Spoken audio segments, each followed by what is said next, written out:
Student, आज हम थोड़ा डिस्कस करेंगे कुछ पॉइंट्स पर जनरली रोल और function of the GDA. General duty assistant, patient care assistant, ये दोनों नाम सेम ही हैं। आप इनको जनरल ड्यूटी असिस्टेंट या पेशेंट केयर असिस्टेंट कह सकते हैं। इनमें अगर रिलेवेंट नॉलेज की बात करें कि इस सेशन में हम आपको सीखेंगे कुछ नई तरीके की रोल और फंक्शन और रिस्पॉन्सिबिलिटी और क्वालिटी। असिस्टेंट पेशेंट केयर, जो पेशेंट को केयर करने वाला असिस्टेंट है, किस तरीके से उसकी जिम्मेदारियां होती हैं, क्या रिस्पॉन्सिबिलिटी, क्या क्वालिटीज़ उसके अंदर होती हैं, इन्हीं पर हम डिस्कस करेंगे। ठीक है।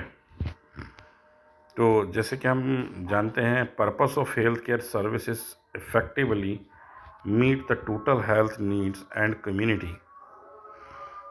Hospitals play a major role in the maintaining and restoring the health and community. The main functions of GDA are follows. सबसे पहले फंक्शन की बात करते हैं, promotive function. Health promotion is the process of the enabling the people and increase the control over the health related problems to improve the health।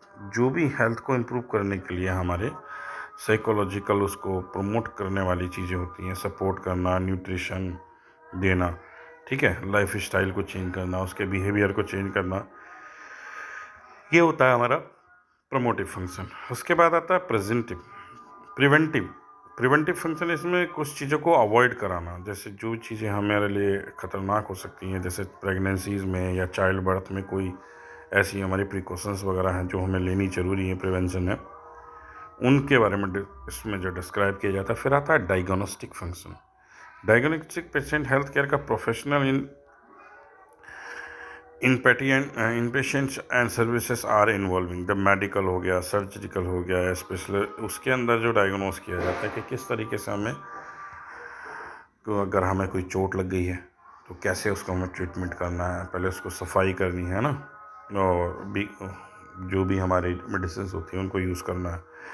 Emergency services कैसे लागू होंगी, उसके बाद care giver, communicator, corrective function और rehabilitative function. Rehabilitative function जो हमारे, वही जो रिहेबिलिटेशन में होता है, किसी भी पेशेंट को रख करके उसको ट्रीटमेंट करना। तो ये सारे फंक्शन हमारे होते हैं जीडीए, जनरल। उसके बाद हम बात करते हैं नेक्स्ट, अगर हम आगे बढ़ें तो आता है assistant patient care in hospital. This, ये जो हमारा मेन जॉब है, इसमें फिजिशियन में भी आता है, ये नर्सेस में भी आता है, डाइटिशियन में भी आता है, फिजियोथेरेपिस्ट में भी आ जाता है, और पैरामेडिकल्स में भी आ जाता है, टेक्नोलॉजिकल, फार्मासिस्ट, इन सभी में ये सोशल वर्कर जीडीए होते हैं। General duty assistant should be processed effectively deliver the service। Number 1, GDA must be loyal. GDA loyal होना चाहिए, ऑनेस्ट होना चाहिए, डिपेंडेबल होना चाहिए, विलिंग पावर उसकी बहुत अच्छी होनी चाहिए। ये उसकी क्वालिटी में आप काउंट कर सकते हैं, या उसके अंदर जो डेजिग्नेशन के लिए एलिजिबिलिटीज़ हैं।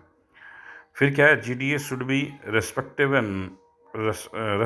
Nurses and give the fulfil corporation problem experienced by the GDA in their work, उसको प्रॉब्लम सॉल्विंग होना चाहिए।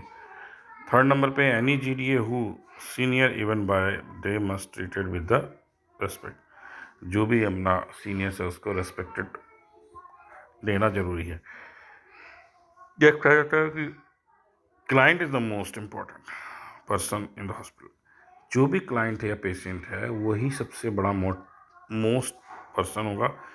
उसी के लिए GDA को जो है बहुत सारी रिस्पॉन्सिबिलिटी निभानी होगी। जैसे ये हॉस्पिटलाइजेशन है, और कोई साइकोलॉजिकल प्रॉब्लम है, कम्युनिकेशन की प्रॉब्लम है, किसी इंफॉर्मेशन की प्रॉब्लम थी, इन सब चीज़ों पे इसका डिस्कस होना, उसकी नॉलेज होना ज़रूरी है। लास्ट में हम बात करते हैं qualities of general duties. Quality में क्या क्या होना चाहिए, क्या उसके अंदर, love for the fellow man, honesty and loyalty, discipline and obedience and artlessness होना चाहिए, अलर्टनेस पूरा होना चाहिए, उसका टेक्निकल कॉम्पिटेंस होनी चाहिए, डिपेंडेबिलिटी और एडजस्टेबिलिटी होनी चाहिए उसके अंदर, ability to inspire the confidence, sourcefulness, ability to manage time and resources, and costy and dignity, sympathy and empathy, intelligence and common sense, patient in the sense of humour उसका अच्छा होना चाहिए, good physical and mental health, generosity and gentleness and quietness, ये सभी चीज़ें उसके अंदर होनी चाहिए। ठीक है, तो यहाँ पर आपका जो है स्टूडेंट, मैं आपको बता देता हूँ कि ये जो वो है आपका ये जो टॉपिक है, ये पहला यूनिट है, कंप्लीट हो जाता है। जीडीए हमारा जनरल ड्यूटी असिस्टेंट पे ये तीनों टॉपिक क्लियर हो गए। इसमें फंक्शन हो गए हमारे, ये सारे फंक्शन दिए हैं, ये नोट करने हैं आपको, और इनमें कुछ ज़्यादा डिस्क्राइब नहीं करना, 1 और 2 lines are sufficient. Okay, that उस नेक्स्ट आ जाता है हमारा ये जो असिस्टेंट पेशेंट केयर है या जन जीडीए जिसको हम बोल रहे हैं, उसके अंदर क्या क्या चीज़ें होनी चाहिए, उसका इंट्रोडक्शन क्या है, और फाइनली ये क्वालिटीज़ उसके अंदर क्या होनी चाहिए। ठीक है, इस टॉपिक के साथ आपका फर्स्ट यूनिट यहाँ पर कंप्लीट हो जाता है। ठीक है, हम सेकंड यूनिट नेक्स्ट टर्न पे सेकंड यूनिट स्टार्ट करेंगे, unit number 2। Thank you, have a nice day.